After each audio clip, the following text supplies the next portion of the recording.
위사분이 예배하고 스스로 말하였다. 대사께서 법을 설하시면 참으로 부사히 하십니다. 제가 일찍이 조그마한 의심이 있어 대사께 여쭙고자 하니 바라건대 대사께서는 대사 대비로 제자를 위하여 말씀하여 주소서. 그래서 이제 이 위사분이라고 하는 인물은 그 앞에서 봤듯이 당시 그 지방 관리죠, 그죠? 소주 자사인 위거라고 하는 인물이에요. 그래서 이 위거라고 하는 위사분이 평소 이제 자신이 이제 궁금해 의심했던 의문이 있었던 것을 대사께 묻는 그런 내용입니다. 6조 대사께서 말합니다. 의심이 있거든 물을 지니 어찌 두 번, 세 번 물을 필요가 있겠느냐.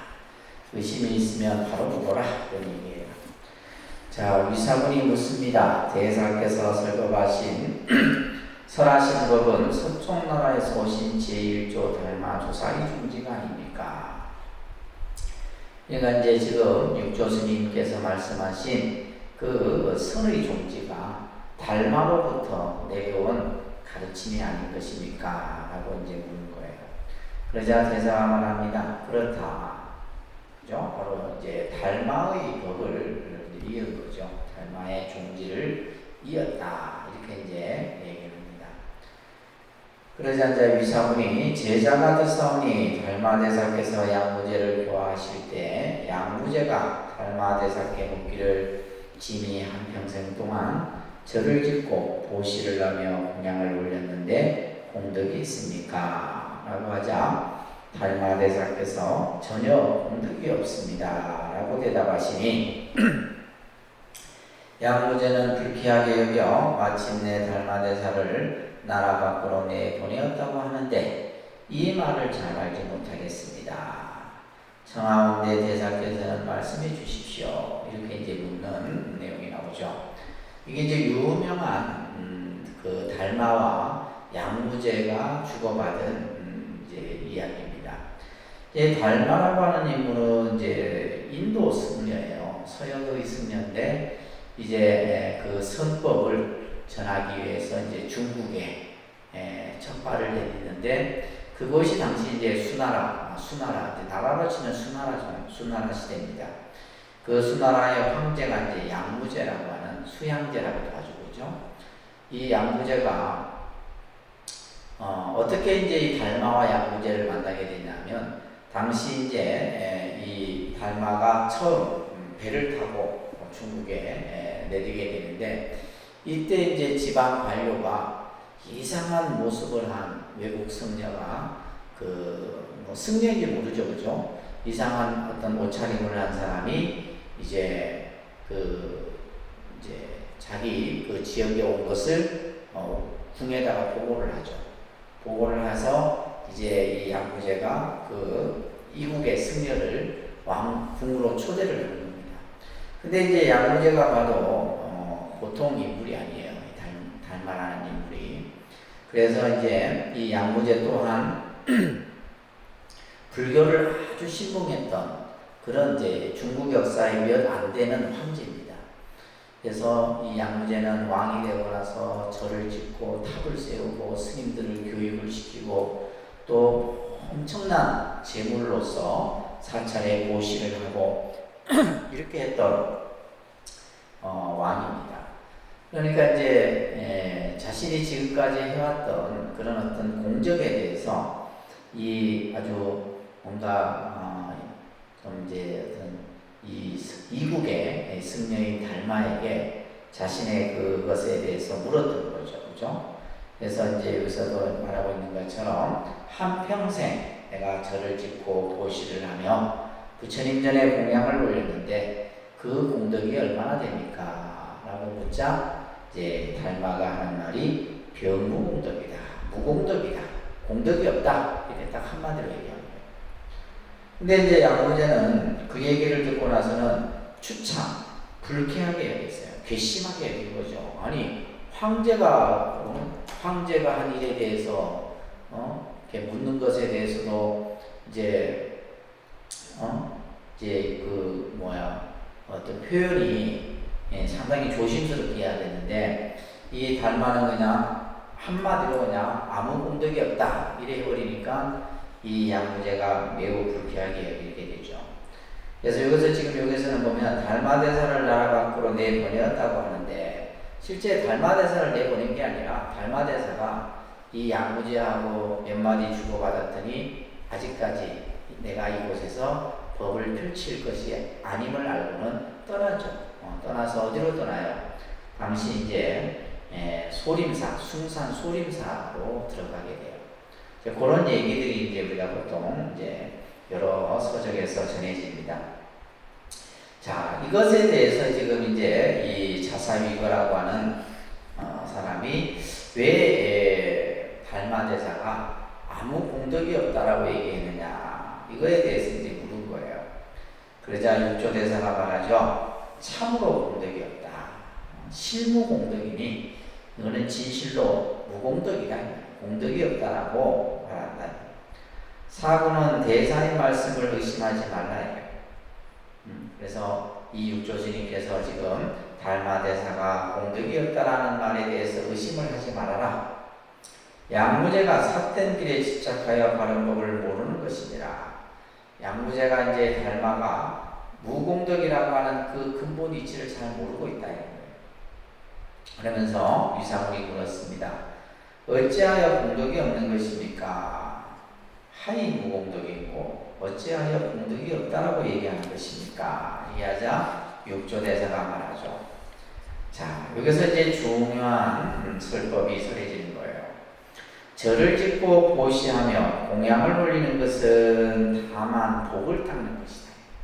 그래서 우리가 앞에서도 복과 공덕을 우리가 이제 같은 개념으로 생각하면 안 된다 그랬어요. 그죠? 그래서 우리가 절을 짓고 부처님 전에 공양을 올리고 보시하는 것은 이건 뭐예요? 복을 짓는 거다 이 말이에요. 그래서 복을 닦는 것이니 복을 공덕이라고 하지는 말아야 한다. 복과 공덕이 다르다는 얘기예요. 그래서 복을 공덕이라고 하지는 말아야 하며 공덕은 법신에 있고 복밭에 있지 않다.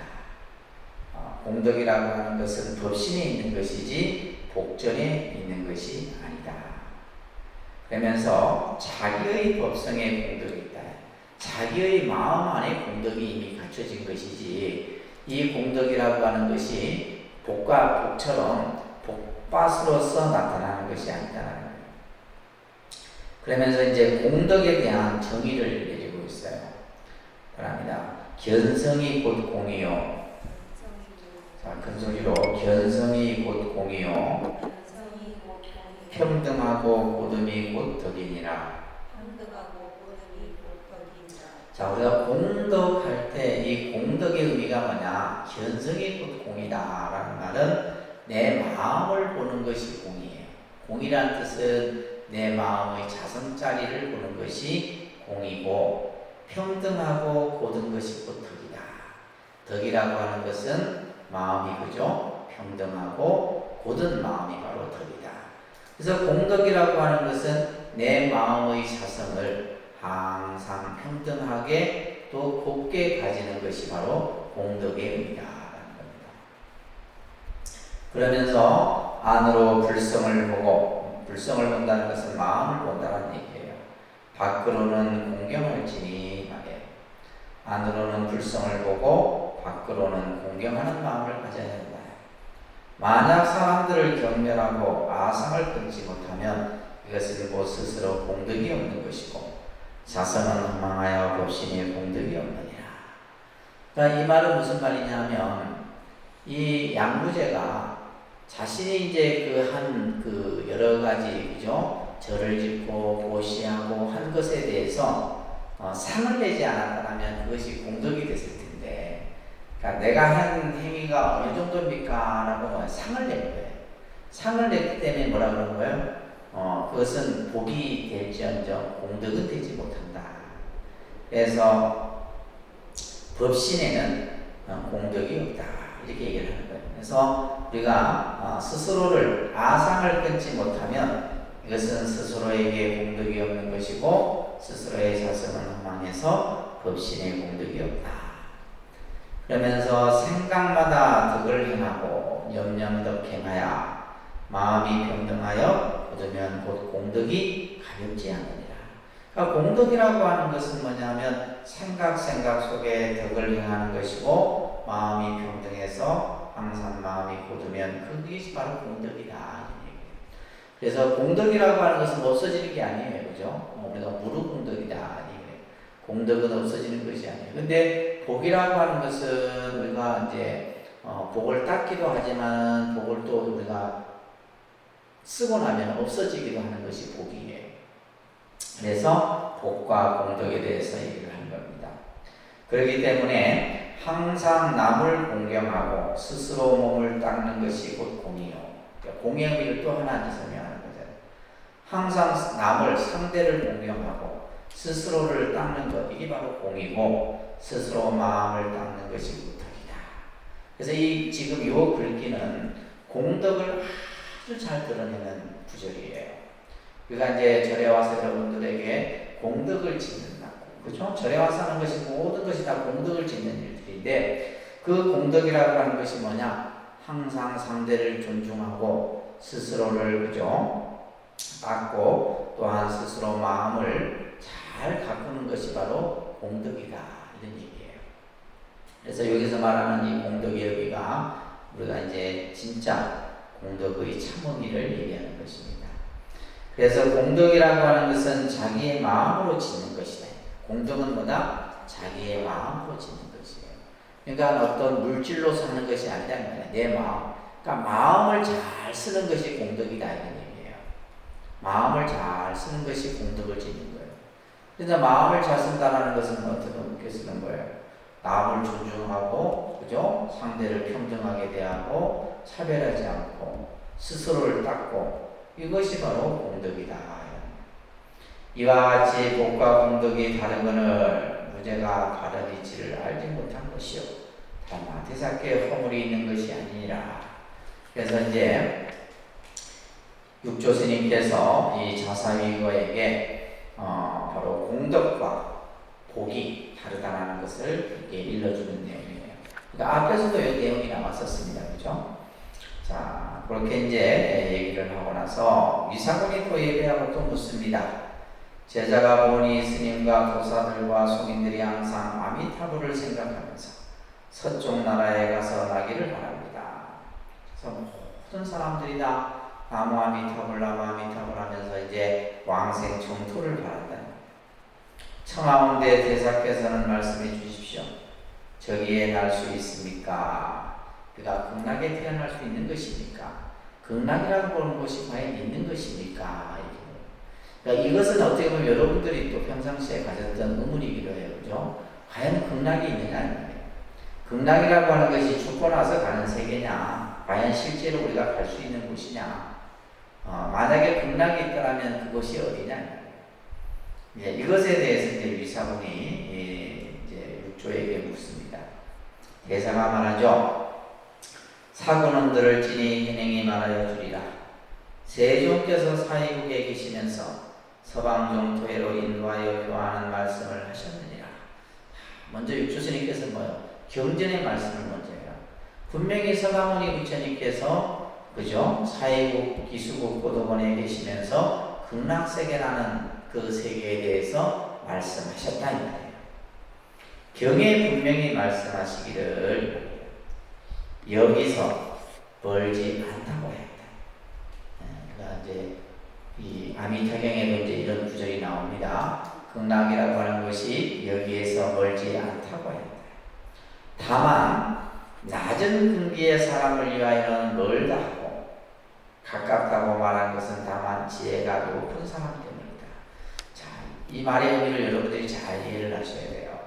극락이라고 하는 것이 가깝고 멀고 이런 데 표현이 여기서 나오는데 이제 지혜로운 사람에게는 극락이 가까워요. 그러나 근기가 낮은 사람에게는 극락이 참 멀리 느껴진단 말이에요. 이 차이가 있는 겁니다. 그래서 사람에게는 자연이 두 가지가 있으나 사람에게는 뭐가 두 가지가 있어요? 근기가 수승하고 근기가 못하고, 그죠? 근기가 낮고 높고 이 두 가지가 있으나 법무부동이라. 법에는 두 가지가 없다 이 말이야. 법은 하나다. 법무부동이라. 미혹함과 깨달음이 달라서 견해가 더디고 빠름이 있을 뿐이다. 그렇죠? 어리석음과 깨달음이라는 것이 분명히 다르잖아요. 그로 인해서 견해에 더딘다는 말은 우리가 어떤 생각하는 그 생각이, 그죠? 깨달으면 빠름이 나타나는 것이고, 미혹하면 더듬이 있는 것이에요. 그래서 견해에 따라서 더디고 빠름이 있을 뿐이다. 이 얘기를 하는 겁니다. 미혹한 사람은 염불하여 저곳에 나려고 하지만은, 그래서 우리가 이제 이 염불수행이라고 하는 것은 근기가 낮은 사람들에게 권하는 하나의 방편수행이에요. 그래서 근기가 낮다 해서 예를 들면 여러분들이 뭐 안 좋게 생각하면 안 됩니다.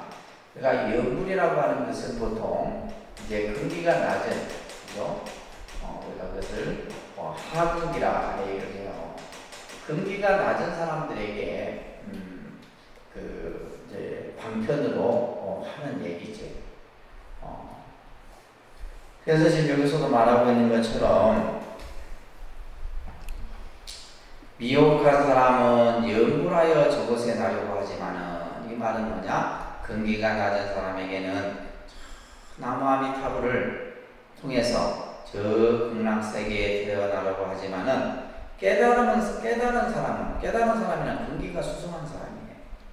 스스로 그 마음을 깨끗이 하느니라.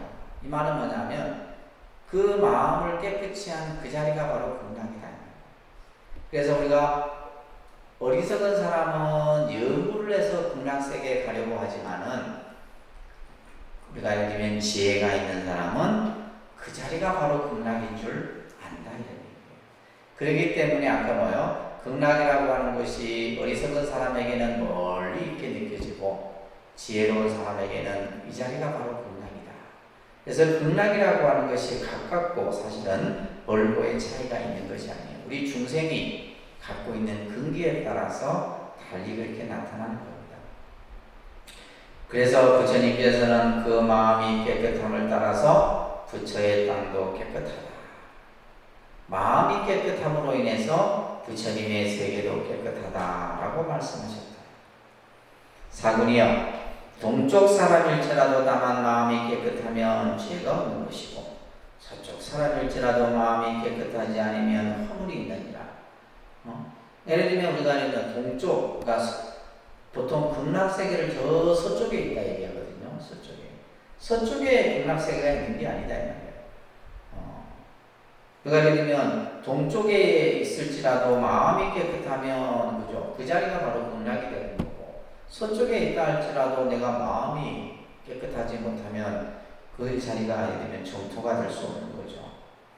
그래서 미혹한 사람은 가서나기를 원하나, 어리석은 사람은 내가 극락세계에 가기를 원해요.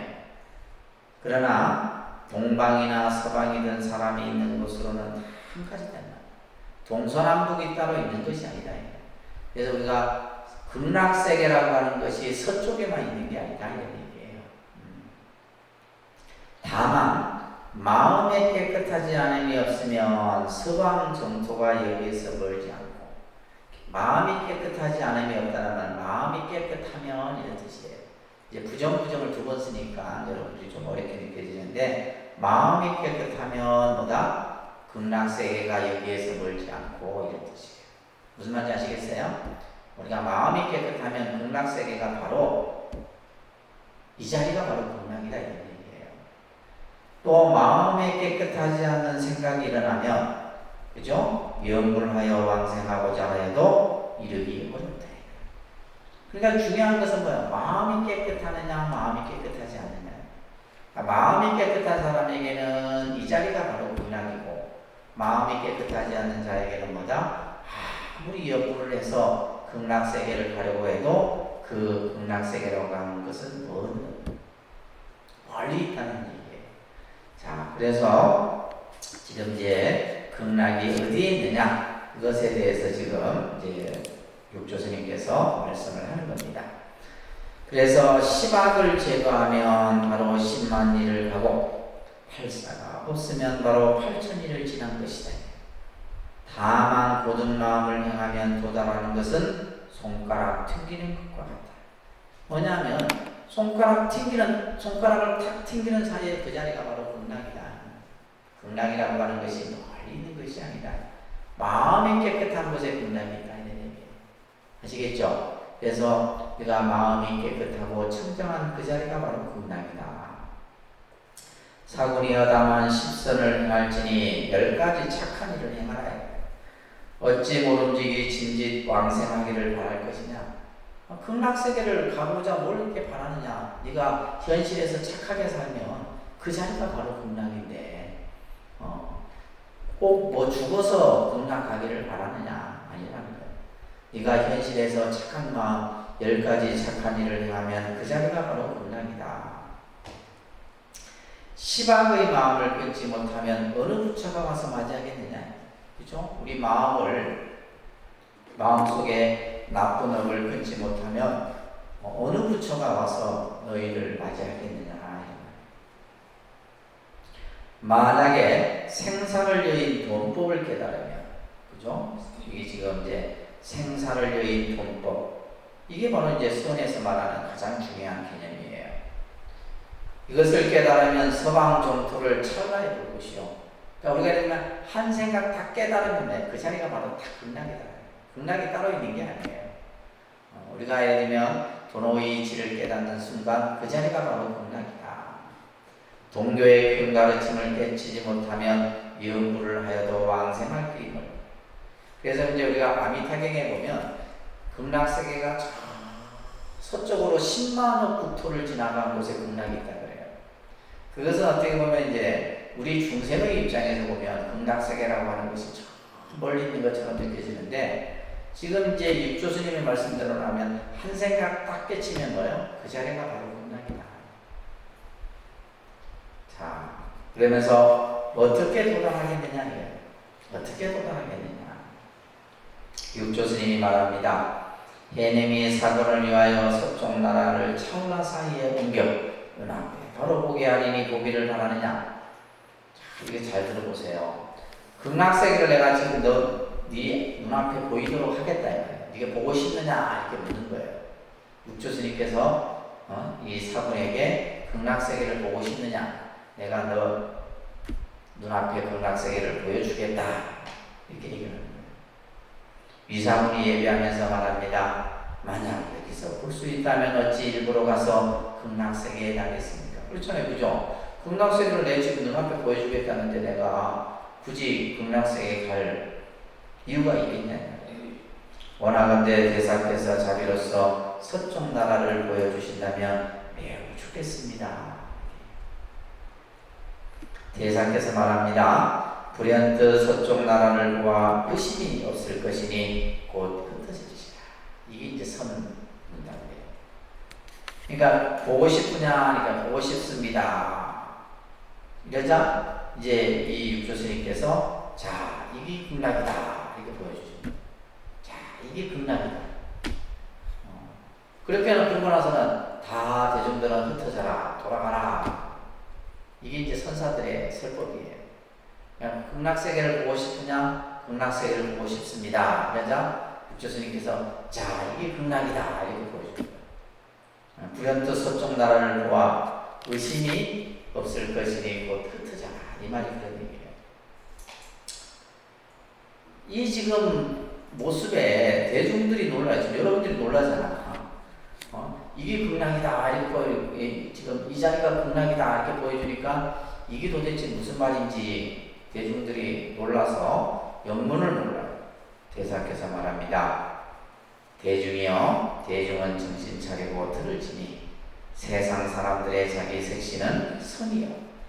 우리 색신이라고 하는 것은 우리 몸뚱아리, 이 몸뚱아리는 선과 같다 이 말이에요.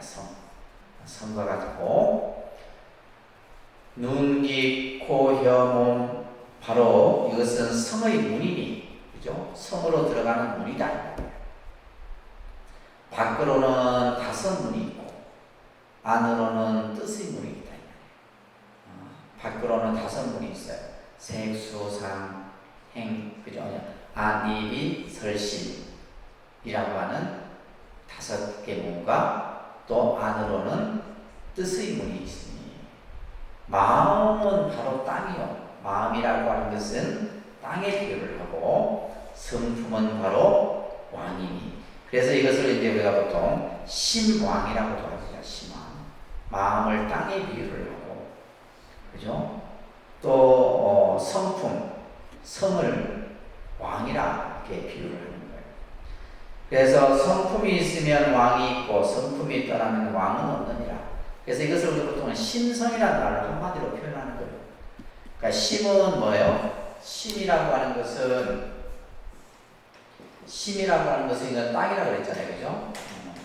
마음을 땅에 비유를 하고, 성은 이거는 본질이에요. 성은 이거는 뭐에 비유를 해요? 왕에 비유를 합니다. 왕. 이것을 그렇게 우리가 보통 이것을 심왕이라고도 표현하는 거예요. 이게 성품. 우리가 가지고 있는 마음의 그 근본 자리를 성이라 얘기를 합니다. 그냥 우리가 이제 그냥 두 단어를 합해서 그냥 심성이다 이렇게 표현을 하는 거죠. 그죠? 성품이 있으므로 몸과 마음이 있고 성품이 떠남으로 몸과 마음이 무너진다. 부처라고 하는 것은 자기 성품으로 이루어지는 것이니, 그죠? 자성으로부터 이루어진다. 깨달음이라고 하는 것은 부처라는 말은 깨달음을 얘기하는 겁니다. 깨달음이라고 하는 것은 자기의 자성으로부터 이루어지는 것이니 몸 밖에서 구하지 말라. 그러니까 깨달음은 어디에 있어요? 내 안에 있다 이 말이에요. 내 안의 자성에 있는 것이지, 그렇기 때문에 내 몸 밖에서 깨달음을 구하지 말라 바랍니다. 이게 중요한 말이에요. 자기 성품이 미혹하면, 자, 큰 소리로 자기 성품이 미혹하면 부처가 곧 중생이요. 자기 성품을 깨달으면 중생이 바로 부처이다. 지금 이제 우리 이런 얘기들을 수도 없이 지금 단경에서 들었어요. 그죠? 우리 마음이 미혹하면 부처가 중생이고, 우리 마음이 깨달으면, 자성을 깨달으면 중생이 바로 부처다. 그러니까 결국은 뭐냐면 마음을 깨닫고 깨닫지 못하는 것에 중생과 부처가 갈라지는 거예요. 중생과 부처가 따로 있는 게 아니다. 마음이 미혹하면 중생이고 우리 자성이 깨달으면 부처다. 그래서 우리가 선이라고 하는 것은 바로 뭐예요? 우리 마음자리, 우리 자성을 밝히는 거예요. 그것을 밝힘으로써 우리는 뭐예요? 깨달음을 얻고 깨달음을 얻은 자를 우리는 뭐라고 해요? 부처님이다. 그러면서 자비는 바로 가늠이요 희사는 세지라고 부르며 능히 정정하면 석가요 평등하고 고듬은 미륵이다.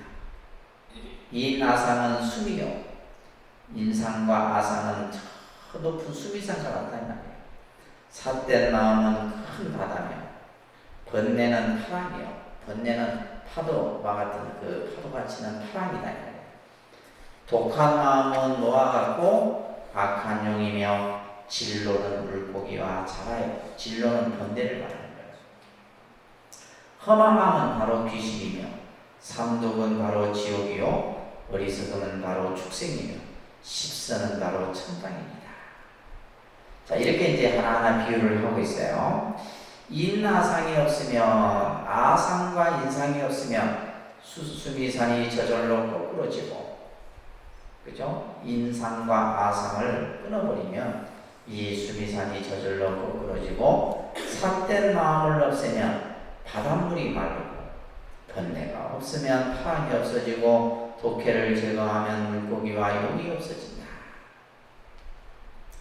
자기 마음의 바탕 위에 깨달음의 부처가 큰 지혜를 비추어 강명히 빛나며 육문이 안이비설신의 6문이 청정하고 욕계의 모든 6 하늘을 비추어 다스리고 아래로 비추어 삼독을 제거하며 지옥이 일시에 사라져 안팎으로 사무쳐 밝으면 서쪽 나라와 다르지 않나니 이러한 수행을 하지 아니하고 어찌 깨달음이 피하니 이를 것이냐. 지금 여기 보면 뭐는 뭐고 뭐는 뭐고 그죠? 예를 들면 우리가 악한 마음은 뭐고 진로는 물고기와 자라고 이러면서 쭉 비유를 해놨어요. 결국 이 말은 뭐냐면 우리 마음을 깨끗이 하면 우리의 마음을 깨끗이 하면 그 자리가 바로 극락이다 이 말이에요. 법문을 들은 법자 안에서 찬탄하는 소리가 하늘에 삼죠. 이 지금 이제 이 극락에 대한 이 설법을 듣는 모든 대중들이 이 법문을 이렇게 들어본 적이 없었던 거예요. 육조 스님의 이런 설법을. 그러자 모든 대중들이 찬탄하면서 그 찬탄하는 소리가 하늘에 사무쳤으니 응당미혹한 사람까지도 바로 밝게 알아볼 수 있었다. 위사군이 예배하며 찬탄하며 말합니다. 참으로 훌륭하십니다. 두루 원엄나니 법계의 중생들이 이 법문을 듣고 그죠? 또 일시에 깨달아지리다. 온 법계 중생이 문자 일시 해오하노이다. 이렇게 이제 자 여기에서는 지금 이제 위사군이 이제 두 가지에 대해서 물었어요, 그죠? 앞에는 복과 공덕에 대해서 물었고 두 번째는 극락이 과연 있습니까? 극락이 도대체 무엇입니까? 이제 육조스님의 말은 뭐요? 마음이 청정한 자리가 바로 극락이다. 이게 이제 핵심이에요. 자, 이게 두 가지에 대한 얘기를 한 거예요. 대사께서 말합니다. 선지식들이여, 만약에 수행하기를 원한다면 새 속에서도 가능한 것이니 절에 있다고만 하는 것이 아닙니다. 자, 여기에서는 이제 우리가 수행을 여러분들이 이제 뭐 불교를 공부한다, 기도를 한다고 했을 때 집에서 해야 되느냐, 절에서 해야 되느냐 이런 데 또 생각을 가진 분들이 계신단 말이에요. 그에 대한 이제 그 답이 여기서 나옵니다. 수행하기를 바란다면 새 속에서도 가능하다 이 말이에요. 절에서만 하는 것이 아니다 이렇게 얘기를 합니다. 절에 있으면서 닦지 않으면 서쪽 나라 사람의 마음이 악한 것 같고, 다시 말해서 우리가 절에 있는다고 닦지 아니하면 그것은 새 속에 있는 것과 다름이 없다 이 말이에요. 그렇잖아요, 그죠? 또 새 속에 있으면서 수행하면 동쪽 나라 사람이 착함을 닦는 것과 같나니 마치 뭐요? 우리가 이제 극락세계라고 하는 것이 서쪽에만 있는 것이 아니라 동쪽에 있으면서 내가 마음을 스스로 깨끗이 하면 그 자리가 바로 극락이다 이 말이에요. 그러니까 집에서나 절에서나 중요한 것은 뭐예요? 그죠? 닦음이라고 하는 행위 중요한 것이지 닦지 아니하면서 뭐 절에 있거나 가정에 있거나 이게 중요한 게 아니다. 그러면서 오직 바라건대 자기 스스로 깨끗함을 닦으면 그것이 바로 서쪽 나라다. 무슨 말인지 아시겠어요? 스스로 자기 자신을 깨끗이 하면 그 자리가 바로 정토다 이 말이에요. 그 자리가 바로 서방 극락세계다. 그래서 이제 여러분들이 극락이라고 하는 것을 이제 우리가 뭐 죽고 나서 가는 그런 세계가 아니에요. 불교에서의 극락세계는 정토라고 하잖아요. 정토. 그 정토라고 하는 것은 뭐요? 내 마음이 깨끗하면 그 자리가 바로 정토예요. 그래서 우리가 예를 들면 이제 그러니까 우리는 지금 살아있을 때는 내가 수행을 통해서 내 마음을 닦을 수가 있지만은 이제 우리가 예를 들면 내가 여러분들이 이제 어떤 하나의 영식이 되었을 경우, 내가 예를 들면 죽음을 맞이해서 하나의 식이 됐을 경우에는 그것은 자기의 업에 의해서 모든 것이 결정된다 이 말이에요. 그러니까 누군가가 그 망자를 위해서 닦아줘야 되는 거예요. 그래서 이제 스스로 그 이제 닦음이라고 하는 것을 통해서 그 영가가 스스로 마음을 내가 모든 애착과 집착을 버리는 그 자리가 바로 극락이라는 것을 알아버리면 그게 바로 극락세계에 가는 거예요. 근데 우리가 이제 꼭 어떤 서쪽으로 몇 세계를 지나서 극락세계가 있다 이런 개념이에요. 이것을 이제 우리가 이게 이제 무슨 사상이냐 하면 유심정토 사상이에요. 그러니까 유심정토 사상이에요. 그러니까 유심정토. 이게 이제 유명한 개념입니다. 뭐요? 정토. 부처님의 세계는 오직 어디에 있다? 우리 마음 안에 있는 거예요. 그래서 예를 들면 극락도 우리 마음 안에 있고, 지옥도 우리 마음 안에 있고, 축생도 우리 마음 안에 있고, 전부 마음 안에 있는 거예요. 우리 안에. 예. 그래서 이 유심정토 사상이 지금 이 육조 스님께서 말하는 핵심입니다. 위사문이 물었다. 대사시여, 새 속에 있으면서는 어떻게 닦아야 합니까? 여러분들이 이제 질문해야 되는 질문이죠. 그죠? 새 속에 있으면서 어떻게 닦아야 합니까? 오나오니 가르쳐 주소서. 대사가 말합니다. 선지식들이여, 해능이 도속을 위하여 상을 여인 개송을 무상송을 지어줄 터이니 다들 외워 가질지니 이것을 의지하여 수행하면 항상 해능과 더불어 한 곳에 있음과 다름이 없으리라. 그래서 이제 무상송을 이제 선해 주시는 거예요. 이 무상송의 가르침대로 공부를 해라, 이런 얘기를 지금 하는 겁니다.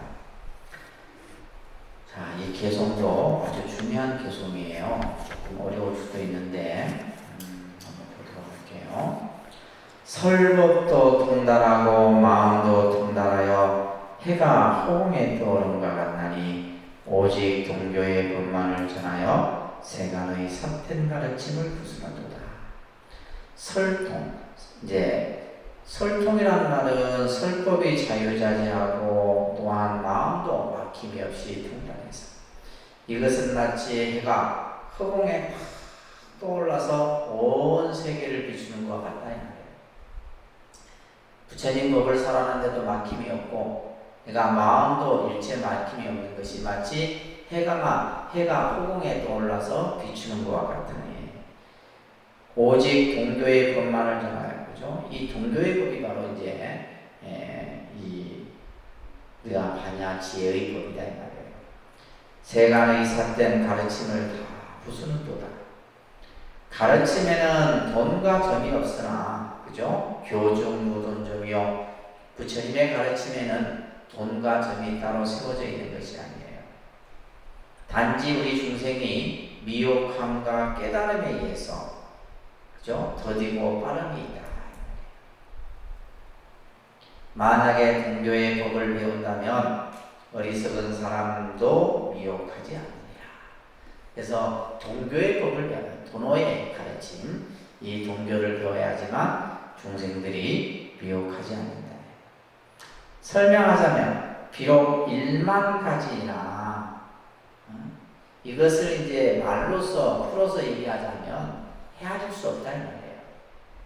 그렇지만은 모두 합하면 도로 하나로 돌아가나니, 여기서 이제 여러분들 이 글자를 좀 고쳐야 돼요.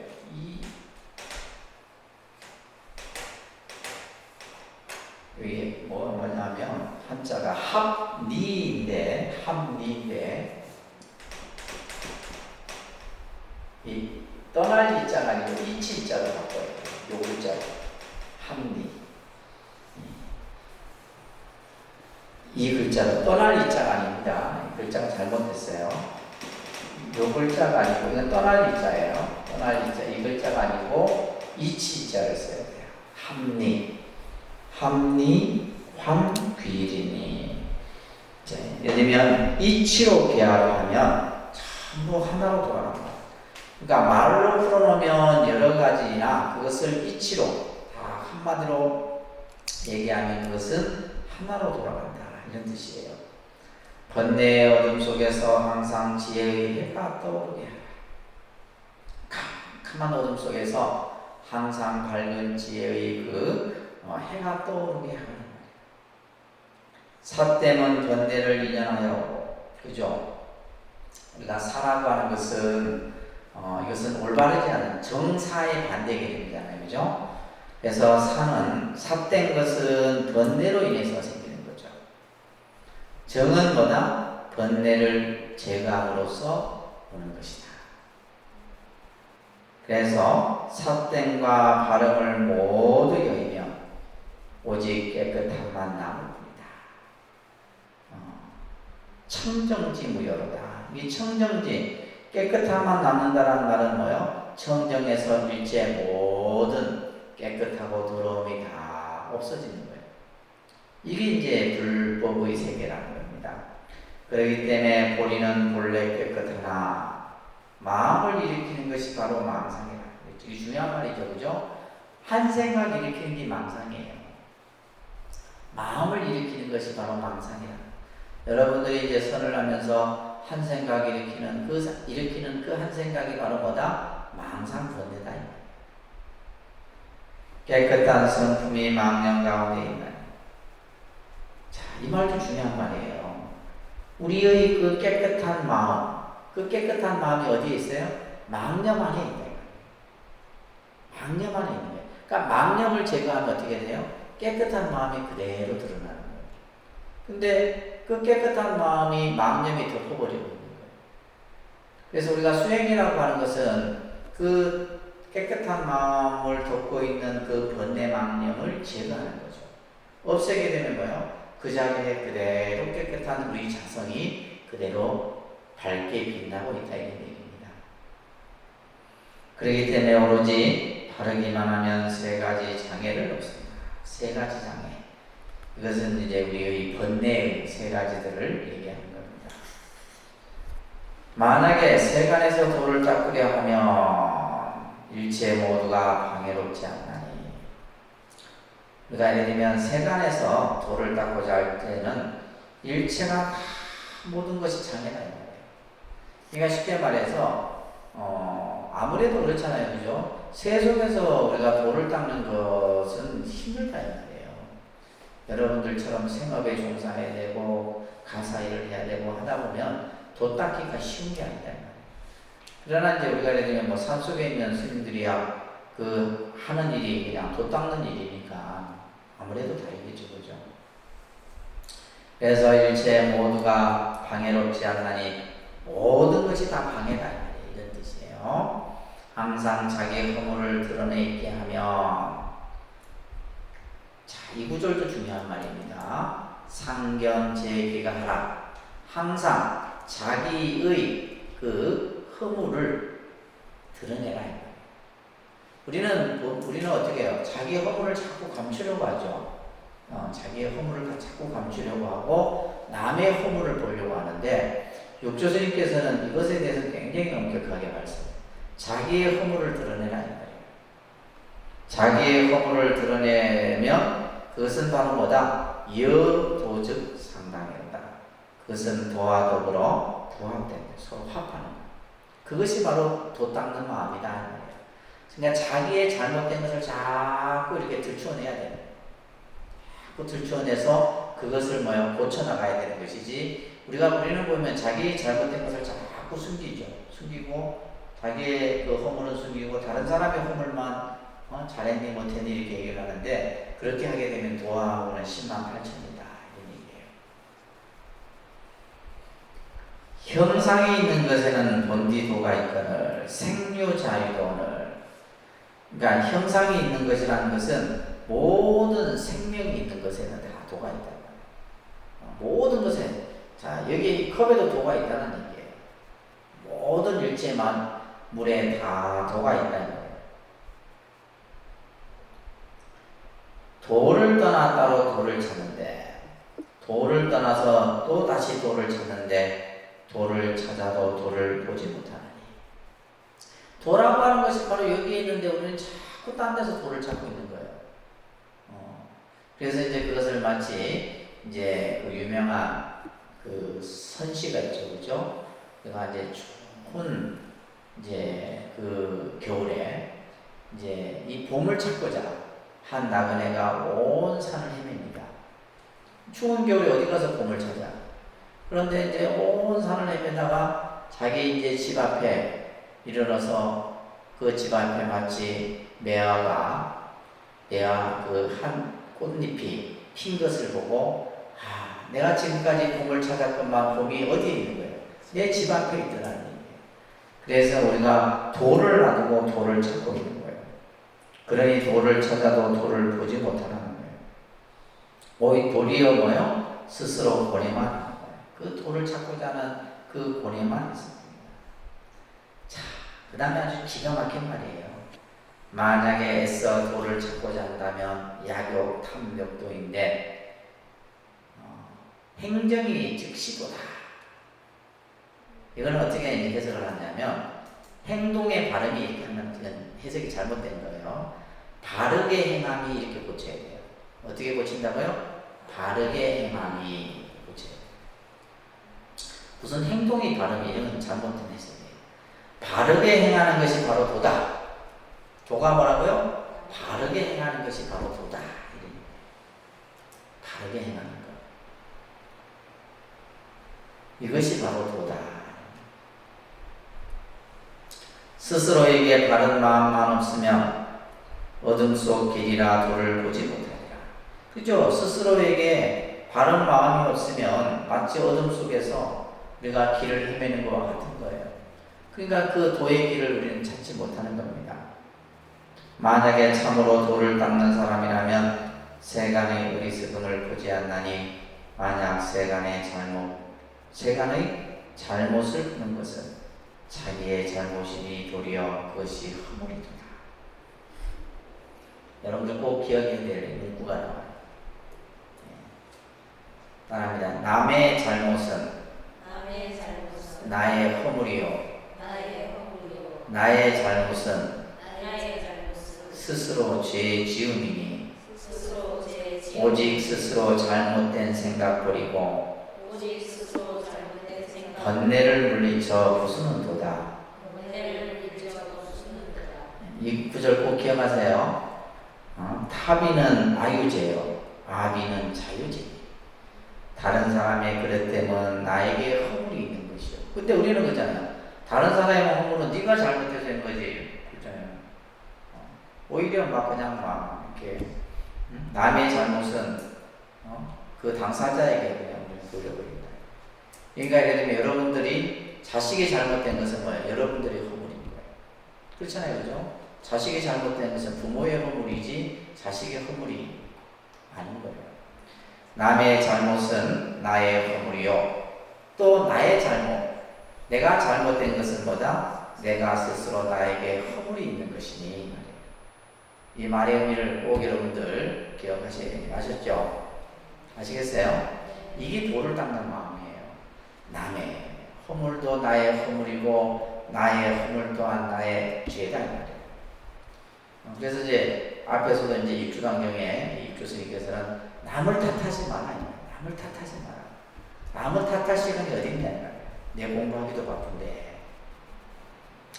그래서 오직 스스로 잘못된 생각을 버리고 번뇌를 물리쳐 스스로 그 번뇌를 부수는다. 만약에 어리석은 사람을 교화하고자 한다면 모름지기 방편이 있어야 한다. 그렇죠? 부처님께서는 오로지 중생을 방편으로 다 교화를 하시는 거예요. 어리석은 우리들을 제도하기 위해서 방편으로 제도를 하신 겁니다.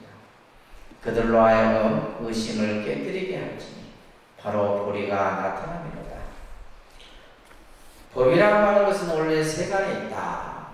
쉽게 말해서 이 말은 뭐냐면 도라고 하는 것은 아까 뭐예요? 형상이 있는 곳에 도가 있다고 그랬잖아요. 그죠? 같은 말이에요. 우리가 진리라고 하는 것은 우리가 살아가는 이 속에 있는 것이지 세간을 떠나서 법이 있는 게 아니다. 그래서 깨달음이라고 하는 것도 중생 속에 깨달음이 있는 거지 중생을 떠나서 부처가 있는 게 아니에요. 중생이 있기 때문에 부처가 있는 겁니다. 중생이 없을지 부처가 있을 수 있어요? 없어요. 그래서 세간을 떠나서 우리가 도를 찾을 수는 없는 겁니다. 그래서 법은 원래 세간에 있으며 세간에서 세간을 벗어난다. 세간을 떠나지 말며 밖에서 출세간의 법을 구하지도 말라. 우리가 보통 세간은 우리가 사는 세계를 세간이라고 하고 출세간이라고 하는 것은 세속의 욕망을 벗어난 세상을 출세간이라고 해요. 그래서 세간을 떠나지도 말고 출세간의 법을 구하지도 말라. 우리가 법이라고 하는 것은 세간과 출세간의 그 경계에 있는 것이 아니다라는 거예요. 그럼 어디에 있느냐? 삿된 견해가 세간이에요. 잘못된 생각이 세간이고 바른 견해가 세간을 벗어나는 출세간이니 말이에요. 삿됨과 바람을 다 물리쳐버리면 이것이 보리의 성품이 완전하리로다. 그죠? 우리가 예를 들면 바르다, 그르다, 삿되다 이것을 다 물리쳐버려야 되는 것이지, 이 어느 하나에도 집착하게 되면 그것은 우리가 말하는 깨달음이 경계가 아니라는 거예요. 이는 오직 단번에 깨닫는 가르침이며 또한 대승이라 이르노니 미혹하면 수많은 세월을 경가하나 깨달음은 찰나의 사이로다. 그죠? 어리석으면 우리가 다급생대로부터 윤회를 하는 거예요. 새생생 윤회하지만은 뭐예요? 깨달으면 오직 찰나간이로다. 깨닫는 것은 뭐예요? 순간 찰나간이에요. 순간 찰나간, 한순간이다 이 말이에요. 그러니까 이제 우리가 항상 지금 이것을 계속 얘기하는 것이 뭐예요? 마음이 미혹하면 안 되는 거예요. 우리 생각이 미혹하면 안 돼요. 생각이 어디에도 치우치면 안 돼요. 사에도 치우쳐서도 안 되고 정에서 치우쳐서도 안 돼요. 이 두 가지를 다 여해야 되는 거예요. 이것이 바로 우리가 이 반야의 지혜를 육조스님께서 말하고 있는 내용이다라고 보시면 됩니다. 대사가 말합니다. 선지식들이여 그대들은 다들 이 개송을 외워 가질지니 이 개송을 의지하여 수행을 하면 천리를 해능과 떨어져 있더라도 항상 해능의 곁에 있는 것이고, 그러니까 이 무상송을 항상 외우고, 여러분들도 마찬가지예요. 이 무상송의 가르친 대로 할 것 같으면 해능 스님과 항상 함께하고 있는 것이다. 이를 수행하지 않으면 얼굴을 마주하여도 천리를 떨어져 있는 것이다. 그죠? 아무리 우리가 해능 스님이 내 옆에 있다 하더라도 내가 이 가르친 대로 하지 않으면 해능 스님하고 나하고는 먼 거리에 있는 것이다. 각기 스스로 수행할 것이요 번이 상대를 기다리지 않느니라. 여러분들은 그만 흩어져라. 해능은 조계산으로 돌아가리라. 그래서 해능 스님은 마지막에 이제 조계산에 들어가서 평생을 수행을 하시게 되죠. 만약 대중 가운데 큰 의심이 있으면 저 산중으로 오면 그대들 의심을 없애고 같이 부처의 성품을 보게 하리라. 공부를 하다가 의심이 생기면 나를 찾아와라 이 말이에요. 함께 앉아있던 관료 스님 숙인들이 대상께 얘기하며 찬탄하여 가지 않았으며 참으로 훌륭하십니다. 그게 깨달음이시여 일찍이 미처 듣지 못한 말씀이로다. 영남에 복이 있어 산부처가 여기 계심을 농하능히 알았으리요 하며 모두들 흩어져 돌아갔다. 자, 그래서 우리가 이 육조스님을 생불이라고 해요. 생불, 살아있는 부처다 이 얘기를 해요. 그래서 이제 지금 우리가 오늘 공부했던 위사군이 물었던 공덕과 복에 대한 견해, 또 극락에 대한 얘기, 그죠? 또 우리가 이 도를 어떤 관점에서 바로 봐야 되는가라고 하는 이런 부분들을 여러분들이 한 번 듣고 이해가 안 되면 여러 번 읽어보세요. 계속해서 읽다 보면 참 그 한 구절 한 구절이 정말 내가 공부하는데 도움이 되는 그런 가르침이다라고 말씀드릴 수 있겠습니다.